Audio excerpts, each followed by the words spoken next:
میرے پیارے ویورز، السلام علیکم۔ اللہ کی رحمت کا دروازہ ہمیشہ کھلا رہتا ہے، لیکن اس دروازے تک پہنچنے کے لیے ہمیں ایک اہم قدم اٹھانا ہوتا ہے، اور وہ ہے استغفار، یعنی اللہ سے اپنی غلطیوں کی معافی طلب کرنا۔ آج کی اس ویڈیو میں ہم بات کریں گے استغفار کی اہمیت، اس کے اثرات اور رزق پر اس کے مثبت اثرات کے بارے میں۔ واصف علی واصف نے بہت خوبصورتی سے کہا تھا، استغفار ایک روحانی صفائی ہے۔ جب ہم اپنے گناہوں کی معافی طلب کرتے ہیں تو ہمارے دل میں سکون آ جاتا ہے اور دل کی صفائی ہوتی ہے، یعنی استغفار صرف زبان سے نہیں، دل سے ہونا چاہیے۔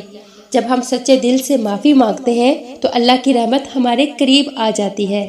اللہ تعالیٰ قرآن میں فرماتے ہیں، اور تمہارا رب فرماتا ہے، مجھے پکارو میں تمہاری دعا قبول کروں گا۔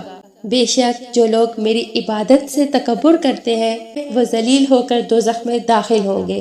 یہ آیت ہمیں سکھاتی ہے کہ ہمیں اپنی دعاؤں میں استغفار کو شامل کرنا چاہیے تاکہ ہماری عبادت مکمل ہو اور اللہ کی رحمت ہمیشہ ہمارے ساتھ رہے۔ استغفار صرف گناہوں کی معافی نہیں دیتا، بلکہ یہ ہماری زندگی کے دوسرے پہلوؤں کو بھی بدل دیتا ہے، خاص طور پر ہمارے رزق پر اس کے اثرات بہت گہرے ہیں۔ حضرت عبداللہ بن عباس رضی اللہ عنہ سے روایت ہے، رسول اللہ صلی اللہ علیہ وسلم نے فرمایا، جو شخص روزانہ 100 مرتبہ استغفار کرے، اللہ اس کے لیے دنیا اور آخرت کے تمام مسائل حل کر دے گا اور اس کی رزق کی تنگی دور کر دے گا۔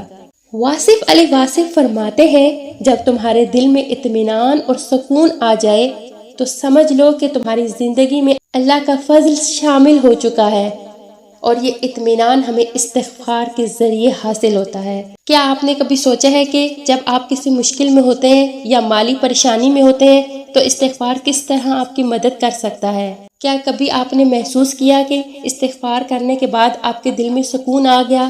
آئیے اس بارے میں تفصیلوں سے بات کرتے ہیں۔ بہت پیارے ویورز، کمنٹ سیکشن میں ضرور بتائیے گا کہ آپ کی زندگی میں استغفار کا کیا اثر ہوا، تاکہ اور لوگوں کو بھی موٹیویشن ملے۔ یاد رکھیے، اللہ کے نزدیک سب سے پسندیدہ عمل استغفار ہے، کیونکہ یہ ہماری عاجزی اور اللہ کی عظمت کا اظہار ہے۔ استغفار کو اپنی روزمرہ کی زندگی کا حصہ بنائیں۔ جب بھی آپ تھک جائیں یا پریشان ہوں، چند منٹ نکالیں اور دل سے کہہ دیں، استغفر اللہ ربی من کل ذنب واتوب الیہ۔ آپ دیکھیں گے کہ اللہ کی رحمت آپ کی زندگی میں رنگ بھرنے لگے گی۔ خلاصہ یہ ہے کہ استغفار نہ صرف گناہوں کا کفارہ ہے، بلکہ یہ سکون، رزق کی برکت اور اللہ کی رضا کو بھی ہماری زندگی میں شامل کرتا ہے۔ اللہ تعالیٰ ہمیں ہدایت دے، ہماری زندگیوں میں برکت ڈالے اور ہمیں ہمیشہ استغفار کرنے والا بنائے، آمین۔ آخر میں ایک چھوٹی سی گزارش ہے کہ ویڈیو کو لائک ضرور کیجیے گا اور کمنٹ میں اپنی رائے کا اظہار بھی کیجیے گا، اور زیادہ سے زیادہ اس ویڈیو کو شیئر کیجیے گا۔ شکریہ۔